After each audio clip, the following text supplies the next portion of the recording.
Well, hey there, and welcome to a book launch livecast here at Ignite Press. I'm excited today to bring a very special person to you who's got a very powerful story. You're going to meet Brandy McCachren, and she's going to be talking about her book, Dandelion Resilience, and what this can do for you. Now, here at Ignite Press, we specialize in helping particularly speakers, coaches, consultants, business executives take their message to the world through the incredibly powerful tool of books. And if you've got a book in you and you'd like to talk with us, just reach out. You can find us at ignitepress.us and schedule a consultation directly there with me. All right, so enough about us though. Let's get to the main event. I am excited because Brandy McCachren's new book is just launched. It is Dandelion Resilience, Finding the Freedom to Bloom. And I have her in the studio with us, well, remotely in the studio with us. Anyway, so Brandy, how are you doing today? Big day. Yes, thank you, Everett, for the introduction. Yeah, it's a lot of nerves. A little nervous? Yeah, I mean, this is a big deal, right? You've worked all this time to get your book done and out to the world. And it is beautiful, if I may say so myself. I am Yes, thank you.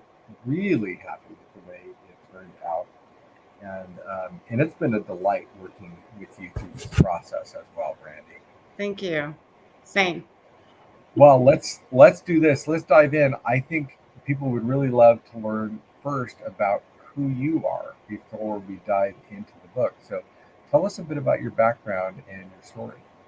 Okay, so I am Brandy, and first off, I'm a wife and a mother, and I'm a former school counselor, and now an author of a book. So, yay. Um, my journey has been shaped by many experiences. One particularly growing up in the foster care system, which deeply influenced my understanding of what resilience and thriving in uncertain, uh, difficult, uncertain future. So anyway, it's a story that I tell just to kind of give other people the strength and the ability to recognize that, like the dandelion, they have the potential to thrive um, and just bloom. Yeah, yeah. You know, you and I were talking earlier this week about how, in the process of getting this book out there, you're sharing with people, about your experience in the foster system. And what was some of the responses were like, I didn't know you were in the foster system. I didn't like. Tell us a bit of that. Tell us a bit of that story, if you wouldn't mind.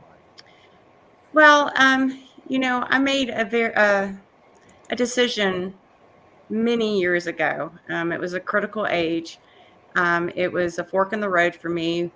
I was, trying to make some decisions about my future, and I felt like I had no control. I always had people a part of my lives telling me what I needed to do, how to do it. And at one point, I just allowed myself to um, just to make the choice to not allow myself to be vulnerable anymore. I had learned very early on in my childhood that being vulnerable had severe consequences. And so I think it was around 20 years old, which I write about in the book, is that I decided I was going to leave the past where it belonged, and I buried it very deep. And, everybody's like, well, you can never forget your past. And I'm like, I think I did forget. I buried it so deep. And with that, I made the choice to create my own path. And it was a conscious decision. I have no regrets doing what I did. And, um, here I am today. And,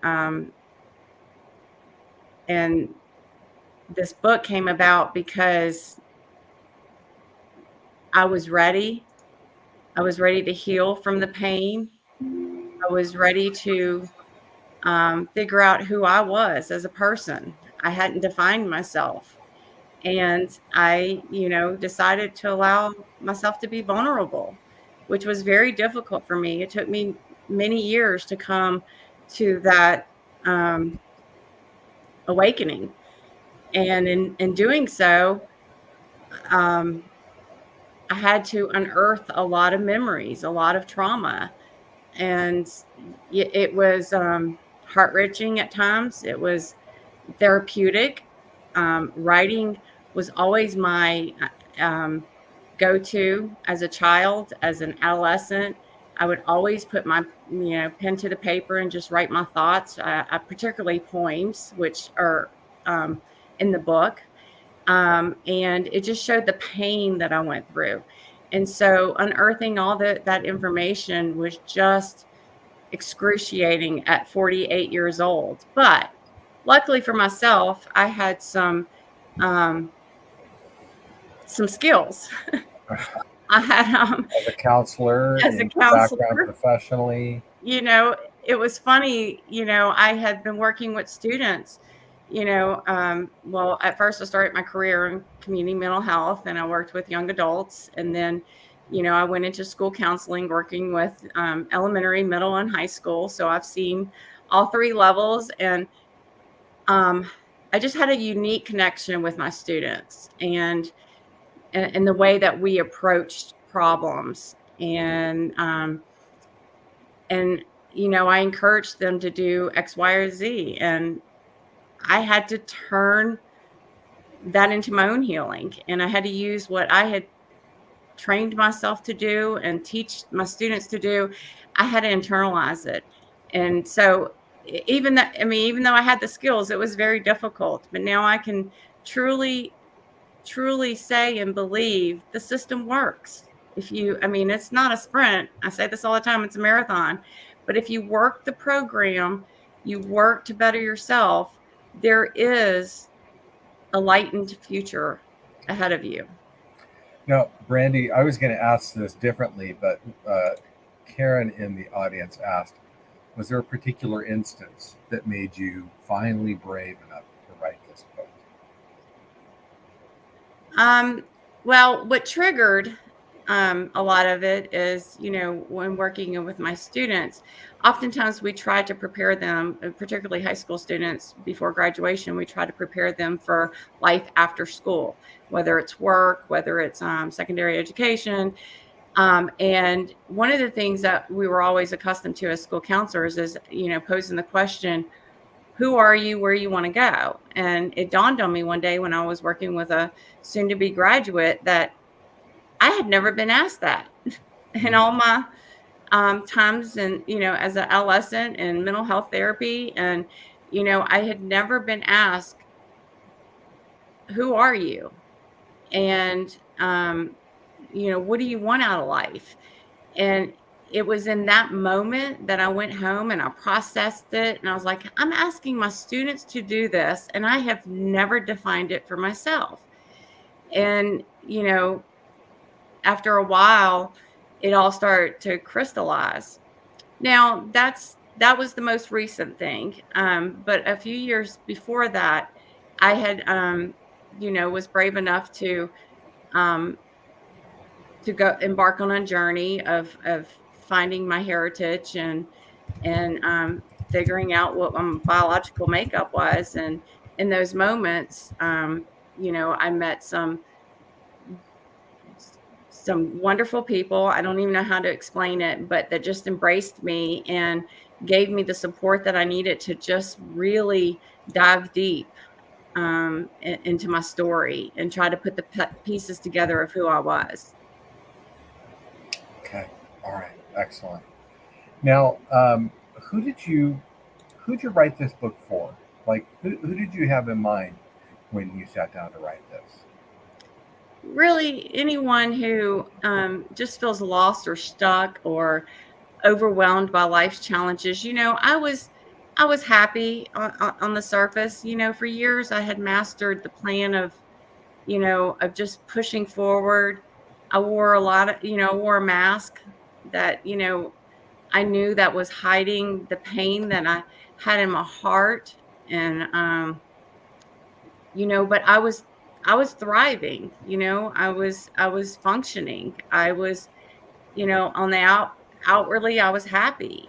But I knew there was more. I knew that I could accomplish more. I knew I can lighten my load, my heavy heart.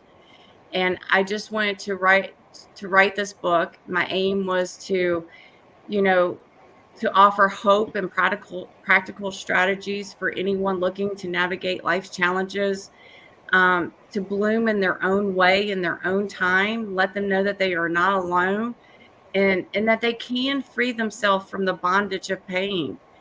Um, you know, Oftentimes I've been asked, "What is your superpower?" And I go through the book and I read it, and I'm like, I definitely had a superpower, and everybody has the same superpower, and it's the power of choice.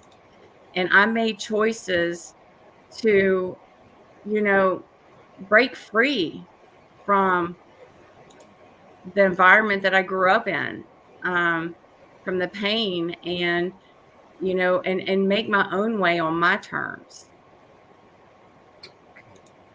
Now, I know I warned you in advance of this, and that is, do you have a favorite part of your book? Is there a part of your book that you would just love to share? Yeah, and it speaks volumes for this, my unsung hero. I was in foster care for, many years, from age 7, which you'll read in the book, and I aged out of foster care. So technically, I was awarded a state majority of my childhood.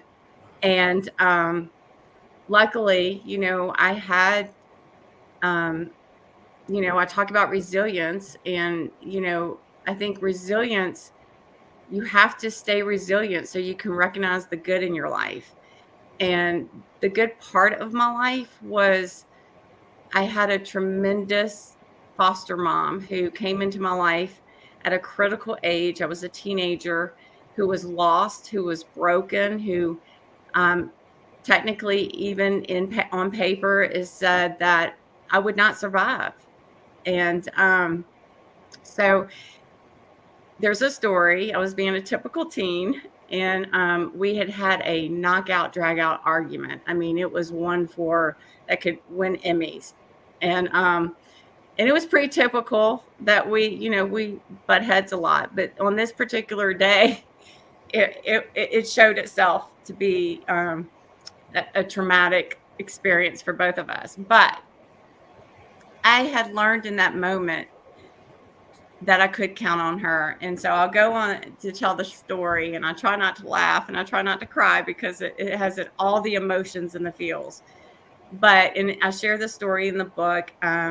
So we had this knockout drag out, and I was going to flee the house. And I think I even remember saying, I will never come back. And so I had intentions of running away. And so I had walked out the door, grabbed the keys on the way out to her vehicle, jumped in the car, and she comes running after me and tried to get in the car, but I had locked the doors, and I started the engine, and she ran behind the car, and she laid across the driveway Oh, behind the vehicle.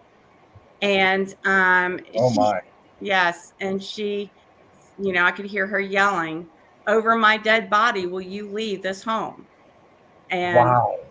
and of course, the troubled teen I was, I revved up the engine. And I'm not proud of this now, but at the time, I revved up the engine, and I started inching back towards her, and she never budged.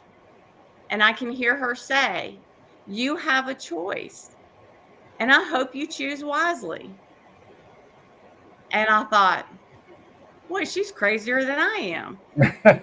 And so, of course, after a few minutes of just, sitting there and revving up the engine, I pulled the car back up, to the driveway, and I put it in park, and I just sat there, and I was like, what is going on here? So I got out of the vehicle, I walked around, and she's still laying across the driveway, and she's sobbing. And she, just laid there, and she said, as I was walking in the house, "When you're ready to discuss what just happened, I'm here for you," as calmly as could be. And I stormed into the house, into my bedroom, and I was like, it hit me like a ton of bricks. She's here to stay. She's committed. What woman insanely puts theirself in harm's way? I mean, I was erratic. My behavior was, up to that point, was unpredictable. I mean, she didn't know what was going to happen. And that's when I trust one more person into my life. And then the rest is history. And she's definitely my unsung hero. We can laugh about it today. We can it's but that was the turning point for me, and that's probably my favorite story, because it just shows the power of somebody willing to just be there and be a Wow, constant, and, incredible. and And what, stick with it. I'm what's her sorry. name? What's her name, by the way? Nancy Miller. Okay. All right. Because so there were some comments in the people who know your story coming through that say, Yes, "Yay, Nancy Nancy Joe. Joe." Yeah. Um, and yeah, so some really amazing. That's so. At that point, I mean, you learned she was your foster. She was your foster mother, right? Yes. But she was willing to lay down her life for you in the midst of your the craziness you were going through at the time and your anger and all of that. Yet she would put herself behind the wheels of that car. It's incredible, you know. And boy, what a lesson for you to to to see so concretely how committed she was to your benefit. Yeah, I mean, she knew at that point in my life that I had given up hope. I had given up on people.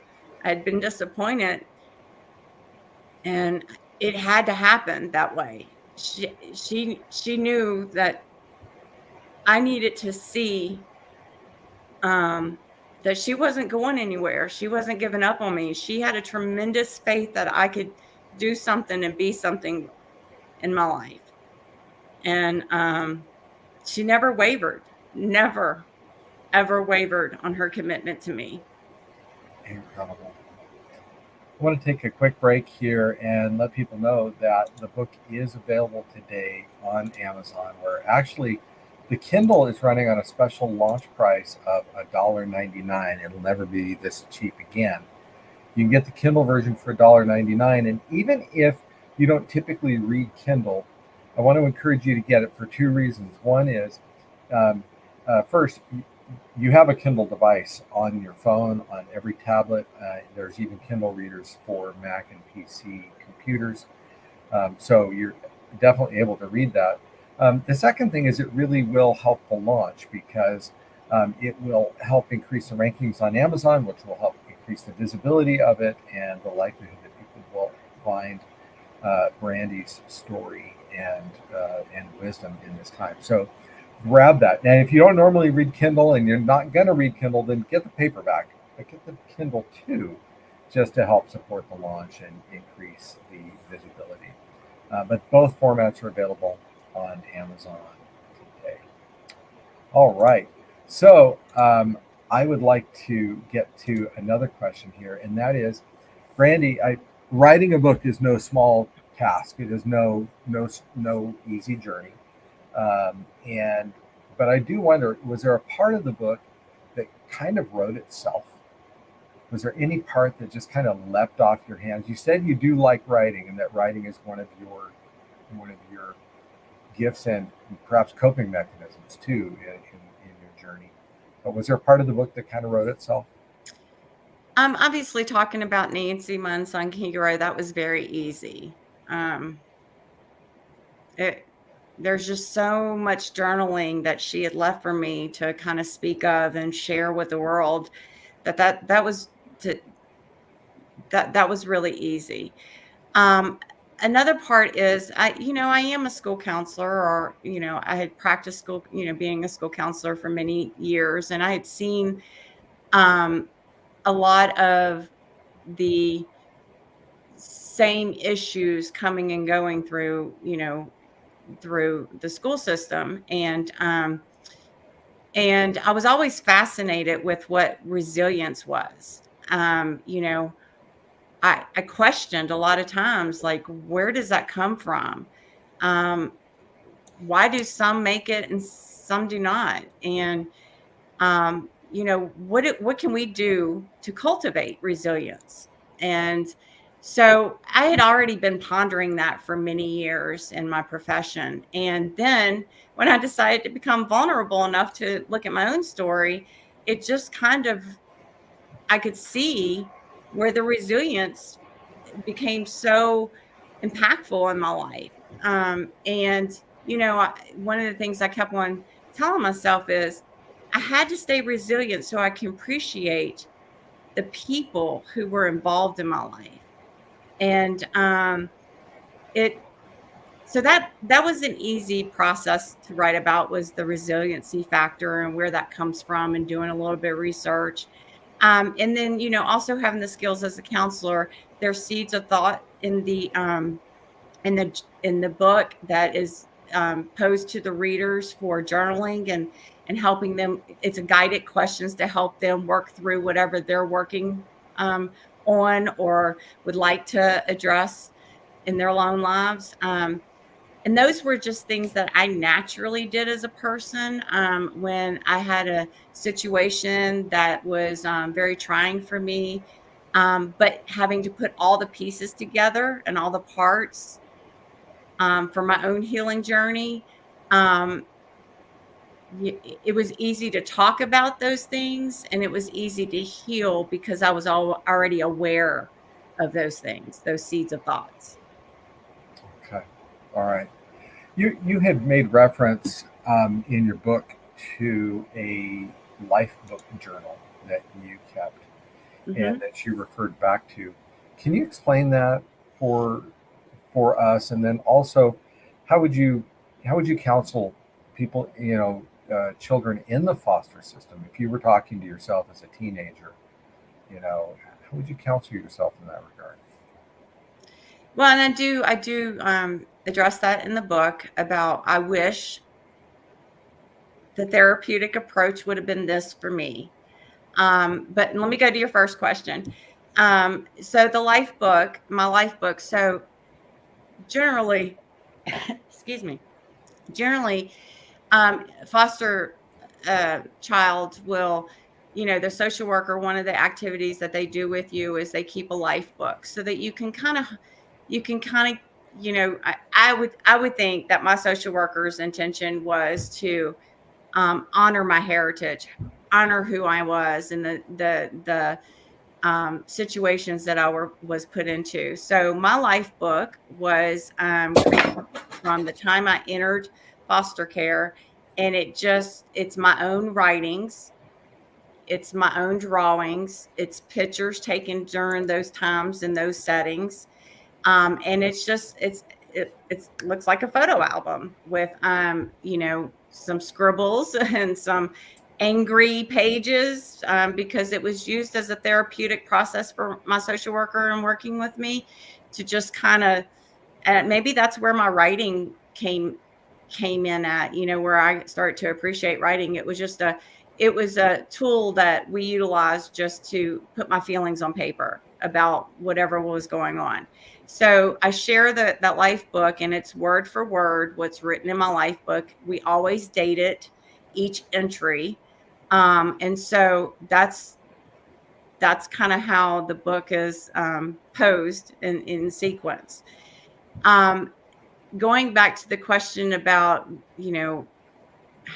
I wish I wish somebody would have told me back when I was going through therapy, and when you're in the foster care system, there are a lot of eyes on you. You have a multitude of individuals working with you, and I had no control over anything. I didn't feel normal. I was labeled as a foster kid. I was labeled with mental health diagnosis. You name it, it existed. And so I was always encouraged to talk about my feelings, always encouraged to look back at the pain, look back at the people that harmed me, look back at the situation so that I can learn to heal with it. And yes, I understand that perspective. But as a child and an adolescent, I wasn't mentally or emotionally prepared to be re-traumatized every time that I revisited that pain. And I wish, and I would do this with the current students, I almost would say, this too shall pass. What are you in control of right now, today?